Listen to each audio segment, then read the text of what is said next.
बनाते चलिए, ग्राउंड कल हो चुका था, औपचारिकता पूरा करते चलिए। करें विक्रय मूल्य पर 20% अनुमानित करता है। 20% का मतलब कितना, 1/5। और मतलब क्या कहे थे,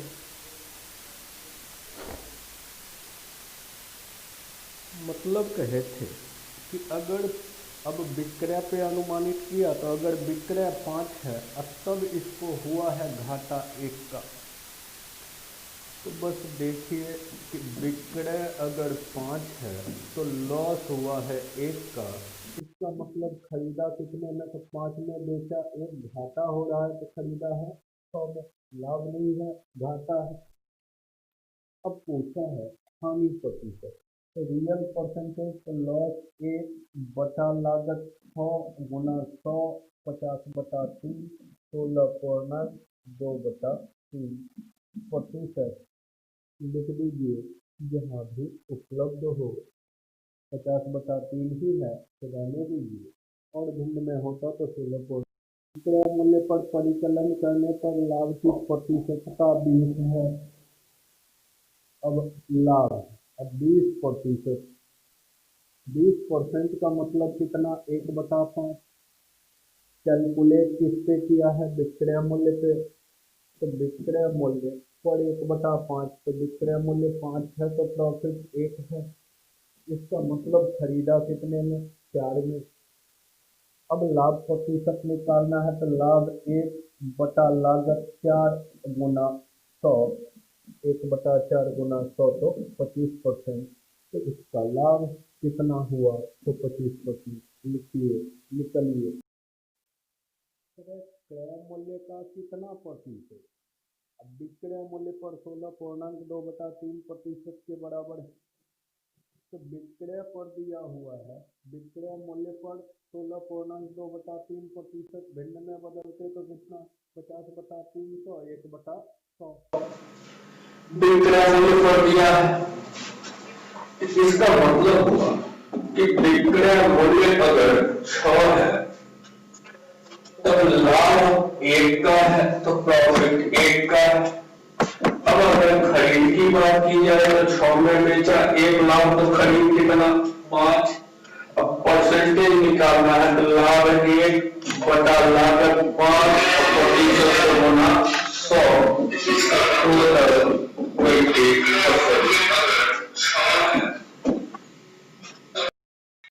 विक्रय मूल्य पर दिया है और 14.9/7%, भिन्न में बदलिए, 100/700 तो 1/7, मतलब विक्रय मूल्य अगर 7 है तो लाभ 1 है, खरीद मूल्य कितना होगा, 7 में बेचा, 1 लाख, तो खरीद हो गया 6 का। तो प्रतिशत लाभ लिखना है, लाभ 1 बटा लागत 6 गुना 100, 50/3, 16.2/3 प्रतिशत। Option number A. विक्रय मूल्य, क्रय मूल्य का 34%, विक्रय मूल्य, क्रय मूल्य का 34%, विक्रय मूल्य का कितना प्रतिशत होगा यदि लाभ विक्रय मूल्य का 26% हो। लाभ विक्रय मूल्य का 26%, भिन्न में अगर बदलते हैं तो 26%, 26/100, तो 13/50 विक्रय मूल्य का दिया। इसका मतलब क्या है कि विक्रय मूल्य अगर 50 है तो लाभ जो है वो 13 का है, तो खरीद मूल्य की बारी होती तो कितना होता, तो 37 होता। ये दिया हुआ। अब पूछा है, ऊपर अब लिखा है विक्रय मूल्य, क्रय मूल्य का 34%, विक्रय मूल्य का कितना प्रतिशत होगा। में हिंदी में कुछ इधर है इसलिए इंग्लिश को पढ़िए। What percent of selling price should be 34% of cost price if gross profit is 20%, 26% of selling price? ये वाला लाइन तो लास्ट वाला पूरी तरह पढ़ सकते। ऊपर वाला में लिखा है What percent of selling price should be 34% of cost price?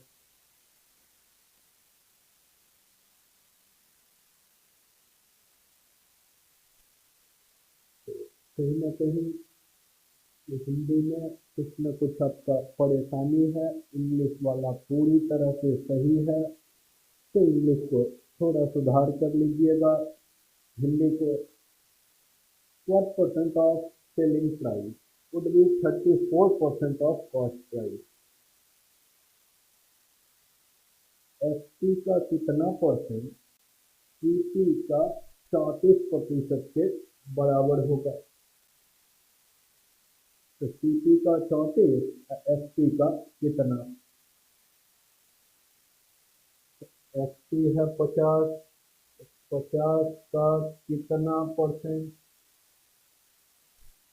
CP का 34% बराबर होगा। एक्स का मान लिखना है तो बता में 50, पहले ये गुना कर लीजिए। 7 गुना 4 28, 2 हो गया। 7 गुना 3 फिर लास्ट का 20 वाला 21, 12, 35, 2, 35 बाकी 3, 9, 3, 12। एक्स का मान लिखना है तो 50 से भाग दे दीजिए। 24, 25, 16, 25.16%। तो रिजल्ट लिख दीजिए 25.16%। करें टीवी को 20% लाभ पर बेचा जाता है। 20% लाभ पर बेचा जाता है।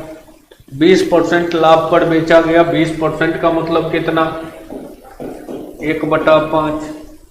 तो खरीद अगर 5 का है तो लाभ हो रहा है कितने का? 1 का। तो बेचा गया है कितना में? 6 में। ये दिया हुआ है। अब करें, यदि विक्रय मूल्य का 20% लाभ हुआ होता, पहले तो लाभ हो रहा था 1 का, अब कह रहा है अगर विक्रय मूल्य का 20% तो 6 का 20% 1/5 निकालते तो कितना? 1.2 में अगर लाभ हो रहा होता, तब लाभ जो है क्रय मूल्य का 3% 83 रुपया यहां जोड़ लीजिएगा अधिक। बाकी सब में जोड़ा हुआ है, इसमें छूटा हुआ है, तो लाभ इतना अधिक होता। अच्छा, लाभ कितना ज्यादा हो रहा है? 1.2x, अनुपातिक राशि को x ही कहिए।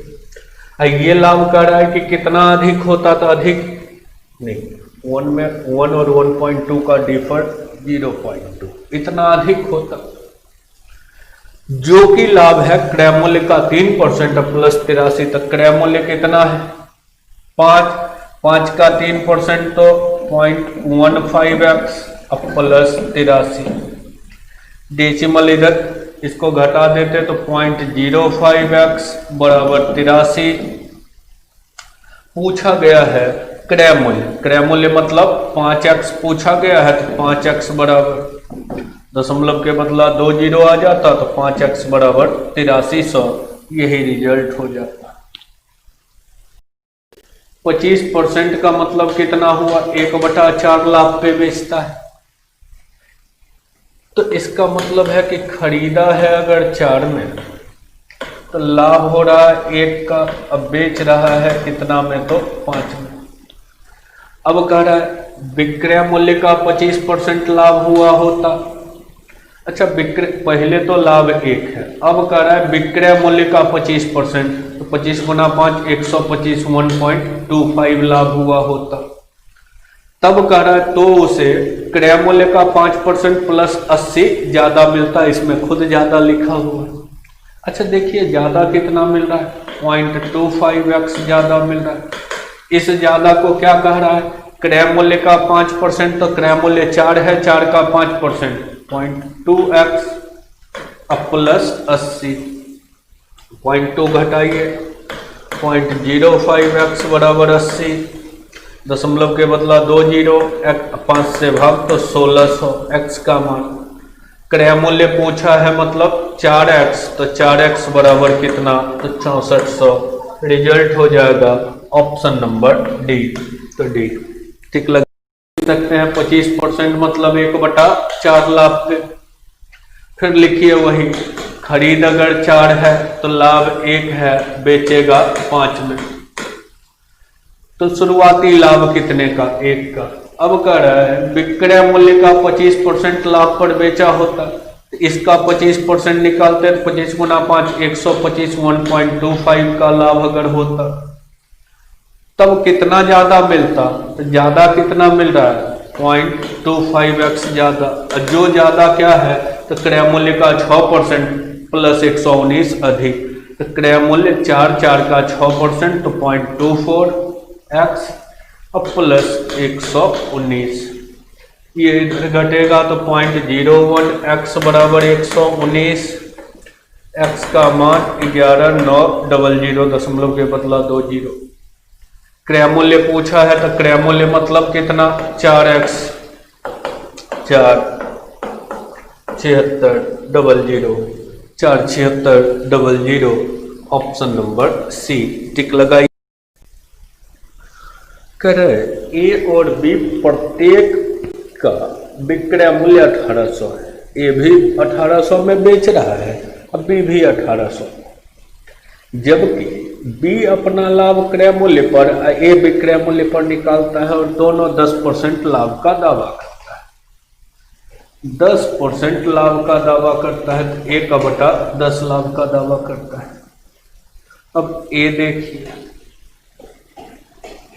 ए लाभ किस पे दावा करता है, ए अपना लाभ विक्रय मूल्य पर, मतलब ए के लिए अगर विक्रय मूल्य जो है वो 10 है तो लाभ 1 का है, तो खरीदा कितना में होगा, तो 10 में बेचा 1 लाभ तो खरीदा 9 में।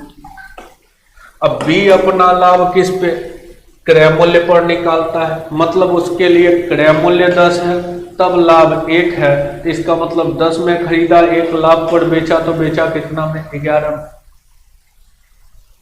फिर कह देते हैं ए अपना लाभ विक्रय मूल्य पर, तो विक्रय मूल्य 10 और लाभ 1, तो 10 में बेचा 1 लाभ तो खरीदा 9। बी अपना लाभ क्रय मूल्य पर दावा करता है, तो क्रय मूल्य 10 और लाभ 1, तो क्रय मूल्य 10 लाभ 1, तो बेचा कितना में, तो 11 में, ये दिया हुआ है। अब कह रहा है प्रत्येक का विक्रय मूल्य 1800 है, मतलब दोनों का विक्रय मूल्य सेम है। अब विक्रय मूल्य अगर सेम करना होता तो यहाँ 10 है, यहाँ 11 है, इस इक्वेशन को किससे, 11 से, नीचे वाले को 10 से, इसको 11 से, इसको 10 से गुना कर दीजिए, ये हो गया पहला का 110, लाभ 11, खरीद हो जाता 99, इसका हो गया 110, लाभ 10, खरीद हो गया 100। मतलब अगर विक्रय मूल्य 110 है तो पहला को लाभ हुआ 11 का, खरीदा था 99 और दूसरा में विक्रय मूल्य 110 है तो लाभ 10 का, खरीदा था 100 में। अब कह रहा है उसके क्रय मूल्य का अंतर बताइए कितने का होगा। अब प्रत्येक का विक्रय मूल्य 180 है, 1800 है, तो प्रत्येक का 1800 विक्रय मूल्य है, तो प्रत्येक का विक्रय मूल्य कितना, 110, 110 भाग हो गया 1800। क्रय मूल्य का अंतर तो कितना, 1 भाग 180 बटा 11, 1 बार में 11 7, 6 बार में 66 तो 4, 3 बार में 33 तो 3 6, 16.36। कर रहा है दो व्यापारी है, पहला क्रय मूल्य पर और दूसरा विक्रय मूल्य पर। तो पहला क्रय मूल्य पर दावा करता है कुछ खरीद होगा, क्रय मूल्य पर तो 1/5 लाभ, तो खरीदा 5 में, लाभ हुआ 1 का, मतलब बेचेगा कितना में, तो 5 में खरीद के 1 लाभ पे बेचा तो 6 में। और दूसरा कह रहा है विक्रय मूल्य पे, तो विक्रय मूल्य पे 1/5 लाभ मतलब बेचा 5 में, लाभ 1 का हुआ, तो इसका मतलब खरीदा कितना में था, 4 में। दोनों का विक्रय मूल्य, दो व्यापारी है, लाभ क्रय मूल्य पर दूसरा विक्रय मूल्य पर निकालता है, 20% लाभ का दावा करता है और दोनों का विक्रय मूल्य समान है।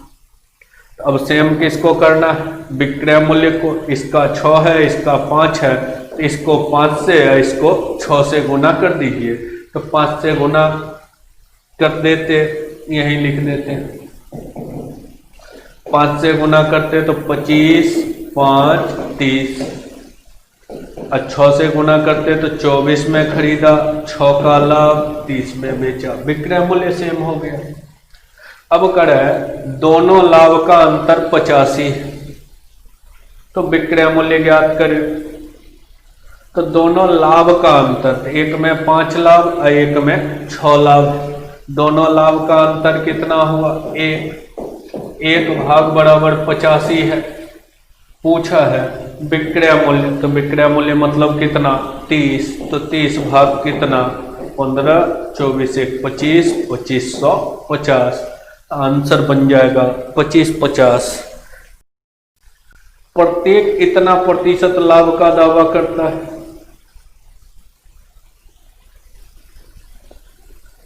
भिन्न में बदलिए तो बटा में 100 करते, 125 से कटेगा 8 और 5, 13 बार में, 125 से 1000 80 बार में, तो 13/80 लाभ का दावा करता है। भिन्न में बदल दीजिए पहले। इसमें तो अब किन्हीं को प्रॉब्लम नहीं होगा कि प्रतिशत मतलब बटा 100 और दशमलव के बदले 2 जीरो तो 4 जीरो हो गया नीचे, अब काट दीजिए, 125 से कट रहा है तो काट दीजिए ऊपर नीचे। अब कर रहा है एक लागत मूल्य पर और दूसरा विक्रय मूल्य पर गणना करता है। तो पहला लागत मूल्य पर गणना करता है और दूसरा विक्रय मूल्य पर गणना करता है। तो पहला लागत पर, तो लागत अगर पहले का 80 हुआ तो वह 13 लाभ तय करता है। 80 में खरीदा, 13 लाभ का मतलब बेचा कितना में, 80 या 13 93 में। दूसरा, इसमें पर्याप्त कैलकुलेशन भी है, तो दोनों चीज का ख्याल रख के चलिएगा, बेहतर होगा। दूसरा विक्रय मूल्य पर गणना करता है, तो दूसरा का विक्रय मूल्य अगर 80 है तो 13 लाभ ले रहा है, 80 का बस 80 में बेचा, 13 लाभ मतलब खरीदा है कितना में, 67। अब कह रहा है दोनों के विक्रय मूल्य का अंतर ज्ञात कीजिए, और साथ में जोड़ा है लाभ का अंतर इतना है और दोनों वस्तु का विक्रय मूल्य 3:5 के अनुपात में। यहां तो विक्रय मूल्य 3:5 के अनुपात में नहीं है, तो पहले तो संतुलित कीजिए। तो विक्रय मूल्य को सेम करते हैं, तो इसको 80 से और इसको 93 से गुना कर देंगे तो सेम हो गया, बराबर हो गया विक्रय मूल्य। अब बराबर नहीं लिखना, पहला 3 लेना है तो दूसरा 5, तो पहला को 3 से गुना, दूसरा को 5 से, ये गुना कर देंगे तो 3:5 के अनुपात में विक्रय मूल्य हो जाएगा। अब लाभ का अंतर दिया हुआ है 585, अब विक्रय मूल्य के बीच का अंतर पूछ रहे हैं। अब लाभ का अंतर दिया हुआ है, अच्छा देखिए लाभ का अंतर, तो ये भी 80 गुना 3 से ये भी गुना होता, 93 गुना 5 से ये भी गुना होता, दोनों का अंतर डायरेक्ट घटाइए, पूरा गुना भाग मत कीजिए। लाभ 13 गुना 80 गुना 3, 93 गुना 13 गुना 93 गुना 5, तो 13 गुना 93 गुना 5 और 13 गुना 80 गुना 5, भाग का अंतर कितने का है, 585। देखिए तो बेहतर होगा 13 कॉमन, तो 13 कॉमन हो गया तो 13 से कटेगा, 4 बार में 52, 5 बार में 65, तो 45, तो 93 गुना 5 माइनस 80 गुना 5 भाग 13 से कटा, 4 बार में 52, 5 बार में 65, 45। पूछा गया है विक्रय मूल्य का अंतर।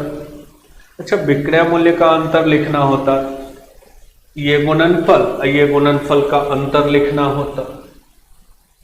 लिख दीजिए कितना भाग का होगा, तो पूरा का पूरा फेज में जोड़ घटाव गुना भाग सिर्फ और सिर्फ महत्वपूर्ण है।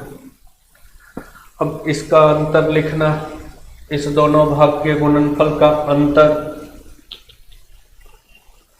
पहले तो यही निकाल लीजिए। 450, 15, 465, 400 घटेगा 65 भाग 45, 1 भाग बराबर 5 से कटा 9, 5 से कटा 13, 9/13। इस दोनों का अंतर निकालना है, तो दोनों का अंतर अब निकालते हैं, बढ़िया होगा। दोनों का अंतर 80 कॉमन ले लेते हैं, गुना 93 भी कॉमन ले लेते हैं, तो 5 और 3 का अंतर 2, भाग कितना, तो 9/13 से गुना हो जाता। जोड़ घटाव सही किया है।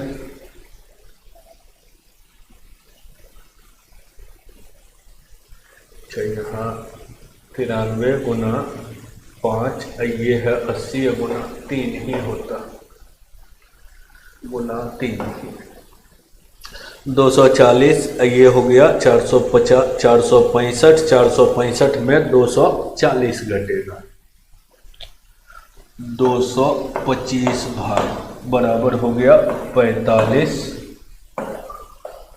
225 भाग 45, 1 भाग हो जाता कितना, तो 225 से भाग 1/5 होता, 1 भाग 1/5, इतना भाग, तो इतना गुना 1/5, 5 से भाग 16, 16 गुना 2 32, तो 93 गुना 32 रुपया।